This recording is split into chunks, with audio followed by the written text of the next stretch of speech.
I light this candle to cast this spell, that this Sunday life shall go wonderfully well. Earth, water, wind, fire, bring forth my desire. By my love for all things energy, this is my will, and so shall it be.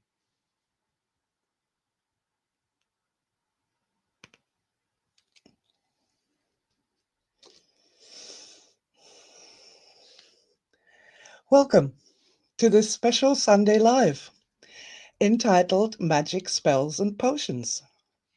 I am excited what we are going to discover here today. I was very surprised by the title, but also quite delighted. And this is a very special moment. This is the moment when magic comes back to the GOE officially by the powers vested in me as the president. I now invite magic in to the game of energy. Yes, I've been waiting a long time to say that. Hello and welcome from wherever you are in time and space. And a super special, super magical, super blessed welcome to dear Marianne and Ilka and Susie. Good morning, my beautiful, magical, shining beings. I am delighted that you are here with me today, that I am physically on this hard plane, not entirely alone, as I am, sharing the joy of waking up this morning and thinking, oh my God, has the time finally come? Has the time finally come that I'm coming out of the magic closet, if you will? And it's such a wonderful, wonderful story. Ah, yeah, I'm very glad you're here, Ilka. I am. For Ilka says, woohoo, lovely to hear. Yes, see, it's one of those things, isn't it? Good morning, Julie. Hello. It really is one of those things, isn't it? Um, I am. Oh man. If I'm going to be a little bit coughing today, please forgive me. I've been feeling under the weather for the last 3 days. Yesterday, I was completely flat out and I was like, oh my God, if I'm like this tomorrow, I will not be able to do Sunday Live. I can't even put one thought in front of the other. This morning, I woke up and I was like, wonder what the topic will be. And as I'm going, wonder what the topic will be. Oh, I can think again. My brain's back. Woohoo! Oh dear. I don't mind physically not being on song, but when my brain leaves the building, I do miss it. I miss it an awful lot. Yeah, so I got up and I made myself a cup of coffee, and then the thought came to me about, well, many things. Many things. Actually, the first thing I started with was this, this old thing here. And what this is um, in magic, exists the concept of the so-called Book of Shadows. And as you are starting on your journey as a magician, you write in your spells that you discover yourself. It's like a cookbook. It's like a cookbook for witchy people. And in May of 2004, my sweet little innocent aspect, decided to start her own Book of Shadows and write her own spells in them. Only not sort of spells like 2 toads and 3 eyes of newt, stuff like that. No, the sort of things that she was working out in energy work, things that she discovered. And so, yeah, I've been keeping that. And in hindsight, what that is this is actually a version of the Book of Stars. It sort of contains the highlights of my insights into working with energy so over time. And I was looking at that, and I have a website called magic, spells and potions.com. That's actually its name. And that website was started by the same aspect that started the Book of Shadows in 2004. And I was just curious what the first article was about. So I went to that website and had a look at it. And it just then sort of came to, I'm going to have to do this. I have to bring this magic thing back into what we are doing here in modern energy. Magic has to come home. Absolutely, 100%. Magic is energy work. It's energy work.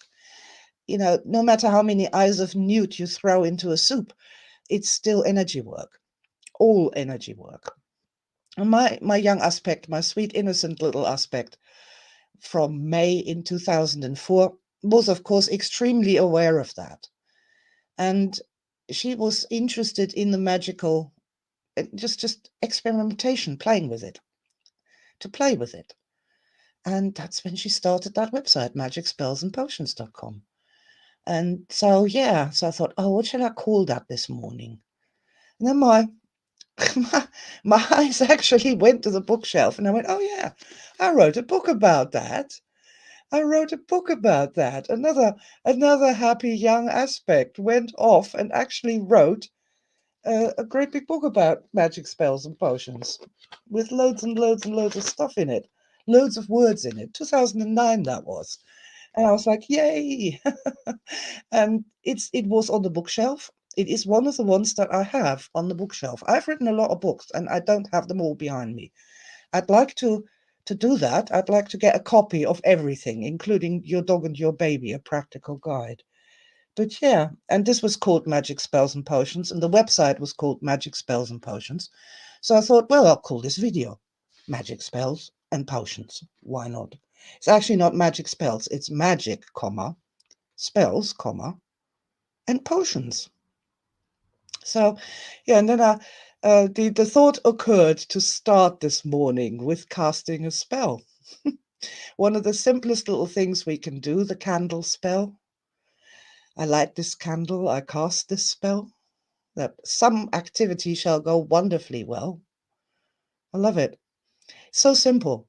And you know what we call these things, these spells in modern energy when we're doing that? In healing, in therapy, in personal development. We call those things setups. To state your intention. What you want out of this session, to make a setup before you start. And we, of course, do this in the heart position, which the heart position, what that does is it just brings the planes back together. It tells us that we're going to do something for a change that will involve the mind, the physical body, and the energy body, and bringing them all into the same place at the same time. And we tend to make our setups in the heart position. For example, if you are doing some sort of healing therapy with somebody, the both of you will go into the heart position and agree on a setup and say, we want a wonderful experience of healing and exploration and evolution today. Thank you. And then you go into it, and then at least you've said what you wanted to achieve and accomplish. And I think that's really super important, making a setup on things, what it is that you're trying to achieve here, rather than just tumbling into it, whatever it may be. You take that moment to bring the mind into the game. Now there's a lot of people who feel that everything is too mind heavy, that there's too much emphasis on the mind. But I think there's not enough emphasis on the mind at all, because our conscious mind is such a powerful thing, is such a powerful part of our overall systems, that if it's not playing along and it doesn't know what's going on, and it's just tumbling around like in a tumble dryer, or my metaphorical cork that just rolls down the raging river of life with no control at all, with a big waterfall at the end. I mean, that's no fun. That's not fun, is it? Huh. I'm going to put a couple of comments on the screen because they make me very happy. Ilka says, I'm so privileged to own one. It's wonderful. Oh, thank you very much, Ilka. Yeah, it's a really cool book. And even though it's relatively old by our standards, 2009, it is congruent with everything else we do in modern energy. And if you've read Revolution and you understand what I was trying to say there, then this book here, Magic Spells and Potions, it's going to make perfect sense, because it just simply applies energy properly with intelligence. See, when you're applying energy properly with a level of intelligence and from a reasonably high energy state, I mean, you can't go wrong, can you? It's wonderful. Ah, Susie's got it too. Oh, thank you very much. Thank you. So nice. I write these books and I never hear about any feedback about them, what's going on with them. And then once in a while, somebody tells me, and I'm like, "Ooh, that's so nice." And what I do, see, this is a great tip. All right, a great tip to be able to accept compliments about your work for artists and writers and therapists, anybody who does work or even cooks, anybody who does work, and then somebody says to them, "I really loved the book you wrote. I really love your painting. This was a fantastic meal. Thank you so much." So, in order to be able to get the benefits from that energetically, rather than being embarrassed or having to say, "Oh, no, no, no, no." And when you're putting the hands up like that, that creates an energy shield. So the incoming energy from the "thank you, this was lovely," bounces off and leaves you all sad and lonely behind your energy shield.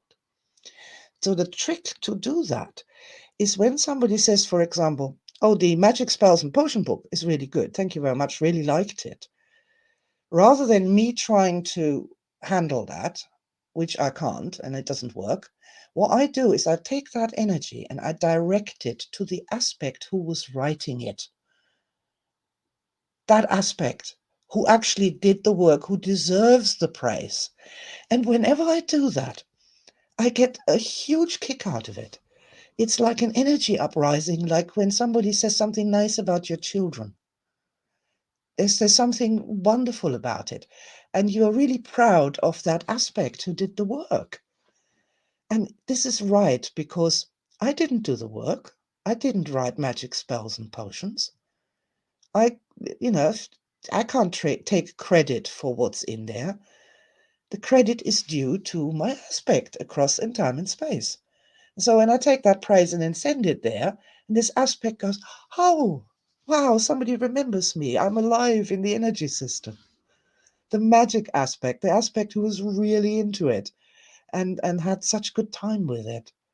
It works really well. Try it out. And it works also for really short time spans. Like if somebody says to you, "The meal you cooked and that we've all eaten for the last 3 hours was very good," instead of taking that in, trying to take that in yourself or deflect it away, take it and send it to the aspect who's chopping the onions.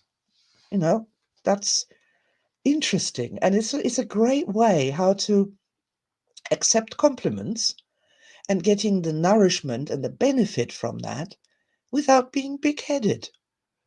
There's so much fun and wonderful things we can do with energy. And so here's the deal with this. Look, I'm tapping my nose for magic. The magic point. I brought the magic point back into tapping. GV17. Yeah, you're doing witchy things, magic things. You need to tap your nose. Just kidding. Oh, man.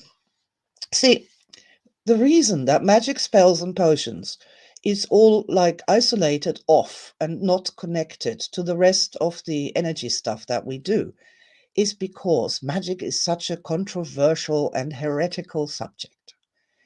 You know, you get it from both sides. Now, with magic, you really do get hammered from both sides. You get hammered from the scientists because clearly people who do magic are insane and they don't know what they're talking about and they're crazy, blah, blah, blah. But you also get hammered from the religious people because only priests are allowed to do magic and the priests are only allowed to do certain types of magic and say certain words and do certain things. But normal people aren't allowed to do magic. So for me, magic is one of those revolutionary empowerment topics that people you know, that if I was writing the Declaration of Independence, the right to magic would be in it. Now, the American founding fathers, this is hilarious. They were like 20, these guys, when they wrote that. It's hilarious. American founding fathers, they put in this religious freedom business, and I think that's very intelligent, because it sort of encompasses the freedom to choose to do magic and do your own experimentations with magic. And people have just such fear of it, the word, they're scared, and this fear is constantly fed by the mainstream media, Hollywood productions of evil witches and the fear of the paranormal, and it's always terrible and horrible and nasty, and magic has something in common with hypnosis. Both of them are said that, number one, they don't work, and anybody who believes in them is an idiot, a village idiot, and needs to be put out and eaten by the wolves. They don't work. And number two, they're incredibly dangerous. Incredibly dangerous. They will drive you crazy, take your soul to hell. I mean, just imagine the worst things ever, and that's what they are. So there's the place where you have to make up your mind. How can something that doesn't work be dangerous? It must be doing something if it's so dangerous. Must be doing something. Nothing isn't dangerous. I mean, you can't slide on a nothing. If you're walking on the pavement and there isn't a banana skin, you can't slide on it. In order for it to be dangerous, there has to be something there. And my little aspects, my young aspects, they always knew there was an interesting thing. But you had to go through this huge force field of insanity and terror. Like, there's a magical island, and it's surrounded by this reef, this lagoon. And outside of this lagoon, there's these massive waves are breaking, and you can't really get in there because there's this storm around it. But the storm isn't real. This is just all crazy shit made up in the hard. It's literally, they're trying to keep people away from their own magic. That's it. That is it. Imagine if people had magical powers. That'd be terrible. That'd be terrible. Especially for the sort of ruling classes that keep the average Joe down and benefit from their suffering and aren't willing to share any of the goodies with those who work to help them have them. To keep the people down. So I feel that any form of uprising by the ordinary people, which I'm kind of into, big fan of ordinary people becoming empowered, becoming more empowered, and creating, therefore, different societies, different structures, different laws, a different kind of hard that perhaps isn't as hard as the one that we've got. So I'm a big fan of that. And to help people get over the fear of magic, that will be a great place. That was a great thing to do. And that's something I was also wanting to experiment with the Magic Spells and Potions website. Yeah. And then I found, to my great surprise, and if you've been following what I've been doing for many years, you'll know this, is that the vast majority of people visiting this website, and there's been hundreds of millions of them by now, are children, little children. 8, 9 years old, 10, 11, 12, 13, 14. And that totally changed my research project with magic spells and potions. I was going to really have a look at some heavy-duty structural magic. But with those sort of people reading, children reading that website, I couldn't do that anymore. So I had to keep it extremely simple. I mean, very, very simple. All the spells on there are so simple. So, there's There is a section magic for kids, but really the entire website is for little children. There's nothing on there that I would consider to be even remotely adult or, you know, advanced. And so, yeah, be nice to bring the adults in the game, and not just any old adults, because there's a lot of people out there who practice magic who are also full of fear and weirdness and bloodthirsty demons and all sorts of weirdness that doesn't allow a person to do clean, beautiful, effective magic, because that, of course, requires energy. And energy is another word for love. Ah, okay, yeah, so welcome to Magic Spells and Potions, and welcome to the concept of magic, energy magic, proper energy magic. The third book in the original series on emotrance was called Energy Magic. That's the first one was called Oceans of Energy, the second one was called Living Energy, and the third was called Energy Magic. And I believe that energy magic has so much to offer us that when we bring back the insights we gain from energy magic into the rest of what we do, we end up with something that's much more complete, much more user-friendly, more than the sum of its parts, and the reunification in and of itself of magic and life and logic and rational thinking, cause and effect. This unification is just something that I yearn for from the bottom of my heart. And I really do. And I guess, a lot of people back in the day, and I'm still today, this is going to be like, this is going to destroy our scientific respectability that they do magic in the GOE. And I'd say, like, look, we never had any scientific respectability to start with, so you cannot destroy what there isn't there.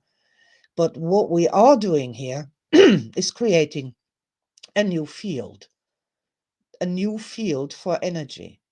And we are at the start, and we get to decide what's in it and what isn't.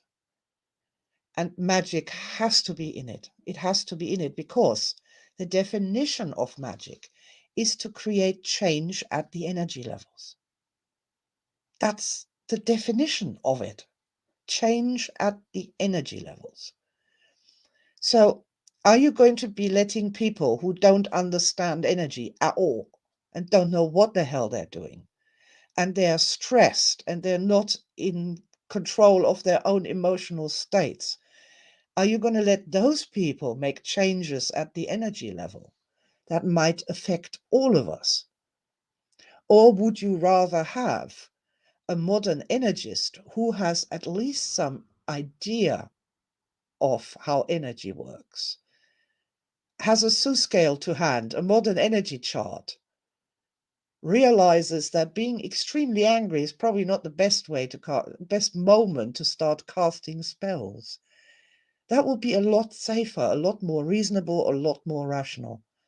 And because magic is just so much fun and so much potential and so much interest, something that really brings us to life, I think it's really important, and I really think we should. We should bring magic back and embrace it and end the fear of magic and instead start with a positive attitude to it and to ask the question, oh, what can you give to me? What can you bring me? And why is it that human beings are so fascinated with magic? I mean, even the ones that scream blue murder when you say magic, even those ones are sneaking around in libraries and looking for old magic books. Everybody is. Everybody is looking for the magic. I was just thinking of all those titles on the Discovery Channel, The Curse of Oak Island, the the secrets of the ancient treasures. All of that speaks to this inherent hunger for magic that human beings actually really have. Oh, blimey. So, Robbie, that's much to say.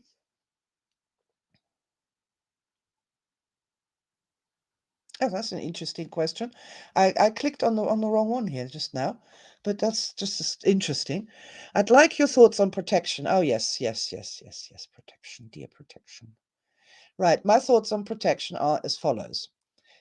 Take a modern energy chart and look at it. Below zero, you need to do something. You need to protect yourself because you are vulnerable, low on energy, and easy prey for anything or anyone with a bigger energy body to come along and schnaffle you up. In a cult, in a sect, in a political party, and in the spirit world. Simple. You raise your energy, you become more protected. And the more energy you raise, the more protected you become. At plus 10, you are completely unassailable. So whether or not you need an umbrella depends on whether it is raining or not. I hope that makes sense, and I hope that's a simple guide to know when you need to seek spiritual protection of foil hats and crystals and whatever, and, and when you don't. And I would add to that when you are working inside protection and protective circles, you are really cut off from the big fabric, the big tapestry, the levels and layers. Obviously, this is the snail shell thing. You're inside a snail shell. You can affect things inside the snail shell, but it's going to be difficult to make any, headway outside. This expansion of the energy body and strengthening, becoming more powerful as we're going up the modern energy chart and become energy richer. This is a big thing. It's a big deal. That helps with having less and less fear, not because you're deluded, but because there's less and less to be afraid of as the energy body gets stronger and the protection gets stronger. It's a wonderful thing. Raise energy. Which explains why I've never had to really do that. I seem to be all right on that level. Cool. Yeah. So yeah, and there's so many. Oh, I've got here. A high frequency protects even from disease. Yeah, this is one of those things that I don't get involved in as such. I don't want to promise people things like that. But high frequency, See, I don't think it's a high frequency. I think that it's more of a bandwidth. That rather than becoming more see-through as we're becoming higher in frequency and more invisible, that we are just have more of a bandwidth that we can reach. So it's not just one frequency, it's a bigger bandwidth. Does that make sense? And that is what works, because these bandwidths are more than the sum of their parts. But that's a very specialist application. But really, all things, if you look at any kind of magic, what that is, what it's for, what somebody's trying to do, how they're working that, from the modern energy paradigm, it makes perfect sense. It's logical, it begins to work. And the big part of, I'd say, the big key that really unlocks magic for a person is the sixth sense and in understanding how that works. Our sixth sense, the feelings in the body that have no physical origin, that are a direct reaction to something energy in the environment. The people who can't do energy, who can't do energy, they have these cookbooks of spells. And they go all the way from kitchen witch cookbooks to really esoteric stuff created by people like Aleister Crowley for three-day long blood demon rituals. They're cookbooks. There's these old words, and you're supposed to chant them in Latin or whatever, and in Hebrew. This is a big favorite. And they're these magic special words, and you're chanting them. You have no idea what you're saying. You have no idea what you're doing, but you're gonna get the outcome because you're doing that thing.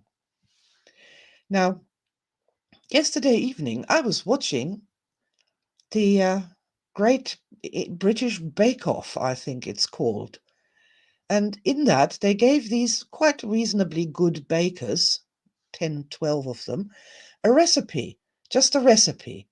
And they'd never baked that cake before. And some of them had never even heard of that cake before, never eaten it. They had no idea what this cake was supposed to be like. And they were trying to reconstruct the cake from the recipe. And it sort of went okay, but that's a cake with experienced bakers.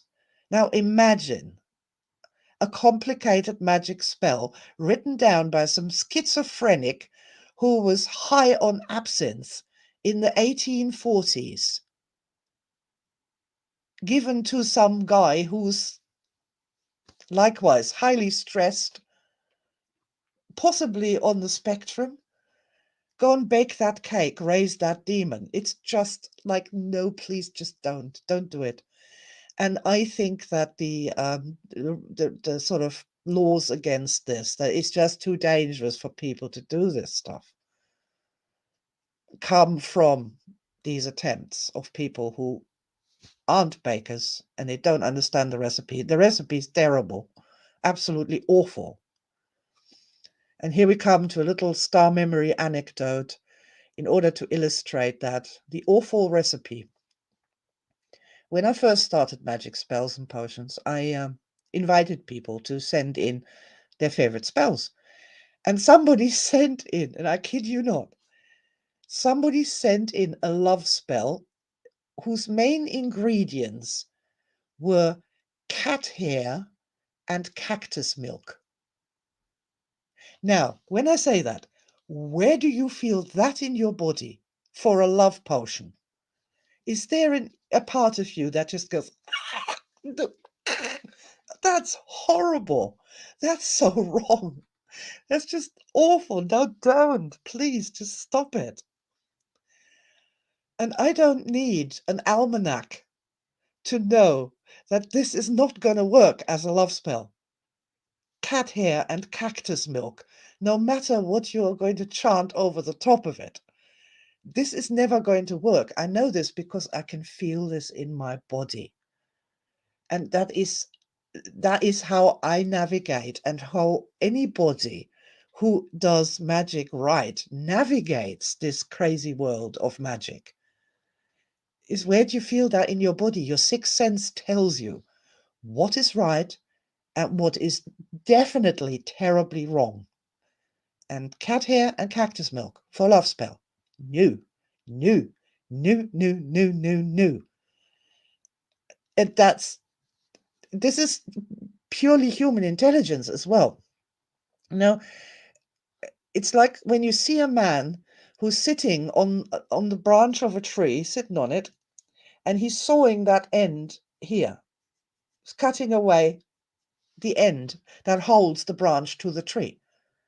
You can put could put loads of human beings in front of that and query them, like a 3-year-old, let's say, or a 96-year-old grandfather who's a sheep herder in the Himalayas, or a 35-year-old advertising executive from New York. You can put all these people around this tree and say to them, can you see have a look at this situation. Does this situation look productive to you? Do you have any predictions what might happen as this goes on? Is there something we perhaps shouldn't be doing here? And listen to the answers. And any reasonably intelligent human being will tell you that if he keeps doing that, he's going to fall and break his neck. And magic is the same. with the sixth sense, rather than seeing the cat hair cactus milk love portion, we feel it in our bodies and we can know it's wrong. But likewise, we can also know when it's right. And when it's not just right, but perfect. When it's perfect, then we get this thing that I call the click, this electric sensation of, oh, yes. And so these are simple navigational tools that when we enact them can take us very safely through almost anything in magic. Oh, man. Good morning, Paul. Hello. Ah, yes, that's, at least it wasn't a fur ball. Ah, I had a fur ball just now from talking about this awfulness, and this is, see, magic is creating change at the energy level. We want to get back to that. Change at the energy level. And everything starts at the energy level. There's a man lying in his tent in the desert and he's asleep. And he wakes up and he thinks to himself, huh, I wonder if instead of using rolling logs, I could make an infinitely rolling log. And he invents the wheel. This has happened in his head before he goes out with his cutting tools to try and make a wheel and make an axle around which the wheel spins forever and ever and ever without having to put new logs in front of it all the time. Everything starts at the energy level. What we think, everything starts there.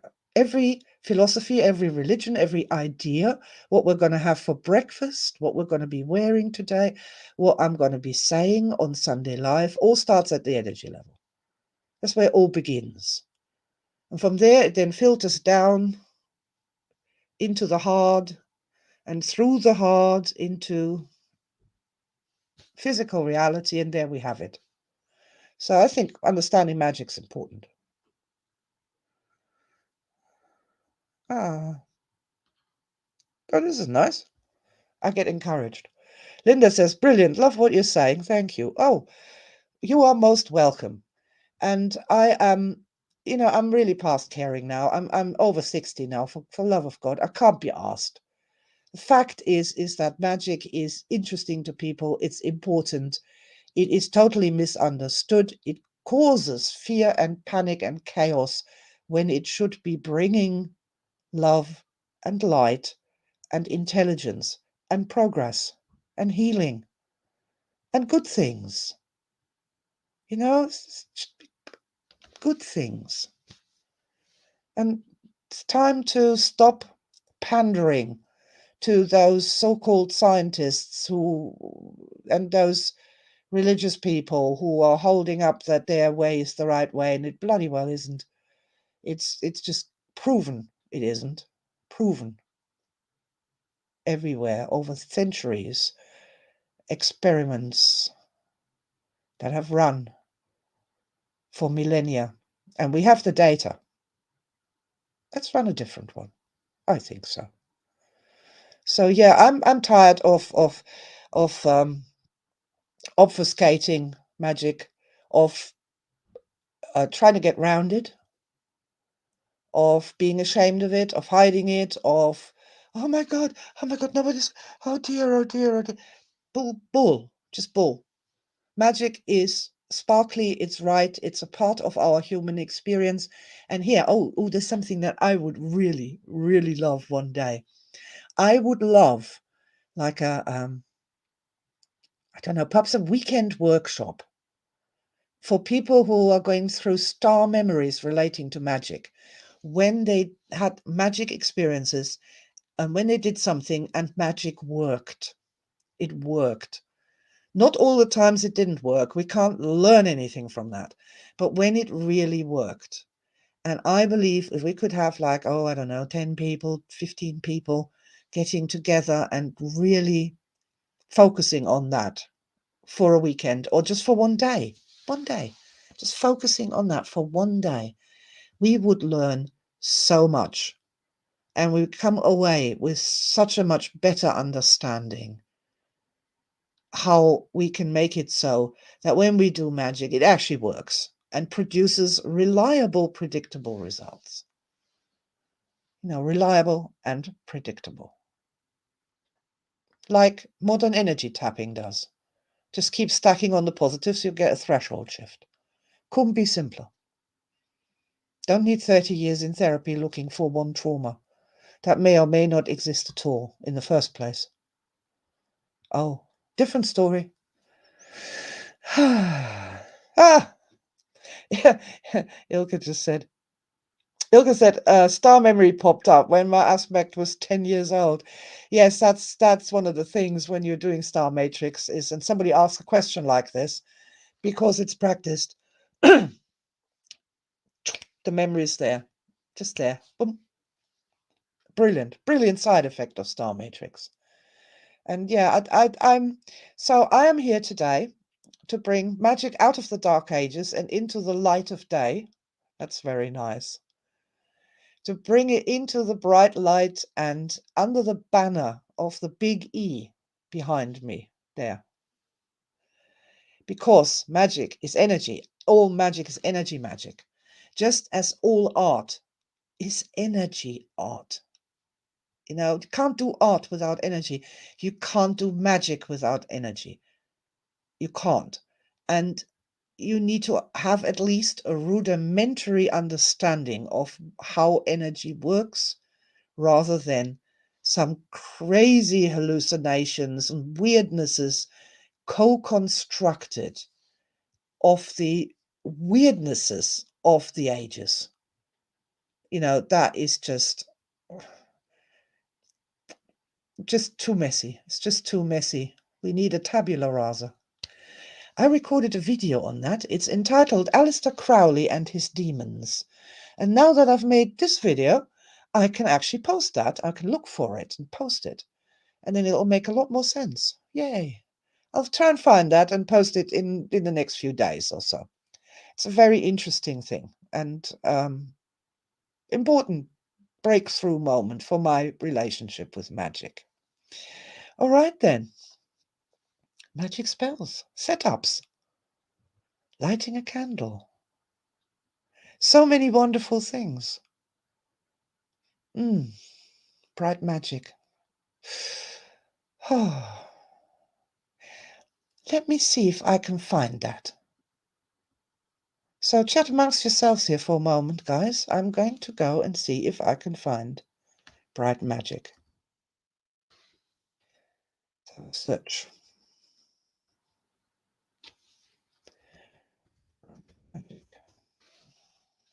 There it is. Well, hey.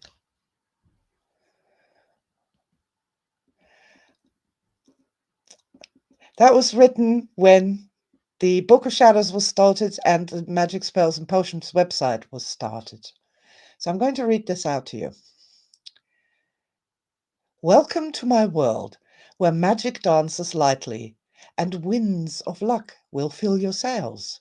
If you just know just where to go and what to do to open eyes so wide, and then another pair of eyes that show you more, that show you all there is to see. And what there is mystery, and beauty, and a harmony of wild perfection interlaced and intertwined, love and logic all combined and dancing, laughing with the power and delight of the day and of the night. It is here, it is now, and you can come to it somehow. Just know that if you wanted to, you would begin to know, to really know, and really feel a calling. It isn't far away. It's here. It's every night and every day and every breath you take. Awake! Woohoo! Starfields 2004. The Magic Spells and Potions dedication. Marvelous. I can drop the link to that in the comments. Let's do it. fun. Here we go. In case you want to have a look at that or read it out for yourself in your own time. Underneath the poem, it said, do read this out yourself, evoke it yourself, and feel the energies of it. That's magic practice. That's magic practice. Folk songs, and there's so many things that have magic encoded in them. Beautiful. And what I'd like to perhaps close with, it really does also connect us with our ancestors. For our ancestors, and I'm not talking cavemen here, I'm talking our mothers and grandfathers. That level. They were doing all manner of magic things. Everybody was. Everybody. There is no one who wasn't. Whether it was a lucky horseshoe or a rabbit's foot, or whether it was, I don't know, tapping a plaque before doing something. You know, there's, that just came to mind. I saw a World War II fighter pilot tapping the picture he had painted on the nose of his plane of a young woman, a pretty young woman, tapping her before he steps into the plane for luck. You know, there's all this magic around, hidden, forgotten, and yet so important for human beings. So important for human beings. There, yeah,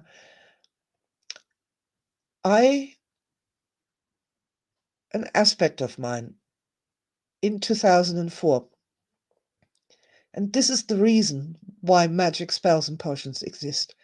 She had an insight. At the time, we were working a lot with the heart of energy, the lion heart. Super important. Absolutely, if you haven't done that, heart healing, empowering the heart, super, super important. But there was this thing that the heart is not, the heart center is not the heart of what I would call magic. The soul is. The soul is das Zauberherz. The heart of magic is the soul. So by finding out more about magic, it seems to be that you are getting more in contact with the parts of the energy body that are the soul circuitry, which I sometimes refer to as the psychic circuitry, the soul circuitry. And this is not as esoteric as it may sound, because the soul circuitry can get damaged. And that does create very strange effects in people, which is why you often get an awful lot of very damaged people trying to do magic, because they instinctively know that that's not the gross meridian system where their problems are. Their problems are at a different level in that soul circuitry, in the psychic circuitry. And this is why this helps with the magic confusion, of course. If you get the people who are the most disturbed in their psychic circuitry turning to magic, which is already extremely disturbed and was probably created, the old-fashioned stuff, by people with significant damage in their soul circuitry. So yeah, I call for a clean start for magic, a really clean start. And I'm not going to give it some different name to distinguish it from the card tricks, or, put a K at the end of it. No, I just want to reclaim the word itself. I mean, we all really know what it means. It's just been stolen, like so many words and phrases, and just take it back like energy. Not going to call it anything else just because people have stolen it to just mean something else in physics. Yeah, it's just planting the flag in the ground here and saying, yeah, I've had enough of the hiding and the running and the obfuscation and the you know, pandering. I've had enough of the pandering. Too old for pandering. Down with the pandering. Okay, guys, have you had a good time? Is there something inside you sparkling slightly and, you know, and saying, yeah, more sparkle in my life, embracing the magic, less fear of magic? If you're afraid of a Rottweiler, you have no chance of training that dog. You have no chance of training that dog. You're terrified of it. If you love it, it will literally die for you. This is a principle of nature. If you can love magic, oh my God, it will love you back. So I'd like to end with that. It was kind of great fun. Oh, thank you, Linda. Very cool.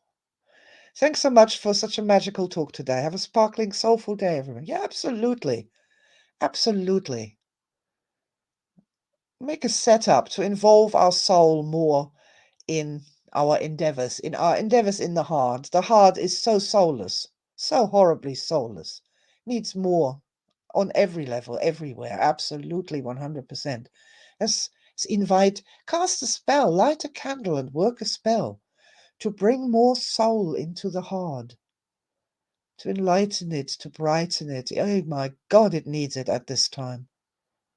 But then it always does. Marianne is blessing us. Have a week full of magic, all of you. It has been a great time for me this morning. Thank you very much. You are most welcome. I'm most appreciative of your presence here, and that is also so for anyone who is watching the replay. I am also really glad you came. Please leave a like and a comment. As your comments can't be seen in the comment stream, leave it under the video. I would love to see what you feel about it, whether you feel I'm right or wrong about coming out of that magic closet and stopping it with the pandering. Let me know in the comments. I'd love to know. So, and with all of that, thank you, dear Ilka, for being here with us today. Ilka says it was amazing. Thank you so much. Much love to you and everyone else. Yes, much love to everyone. When we go forth in love, then there is no fear. Fill your mind to overflowing with wonderful things, and there can be no room left for doubt. And on that happy note, have a wonderful week, and I really look forward to seeing you again for next Sunday's Live with Sylvia. Lots of love, and bye for now. Whoa, ho, ho, it's magic.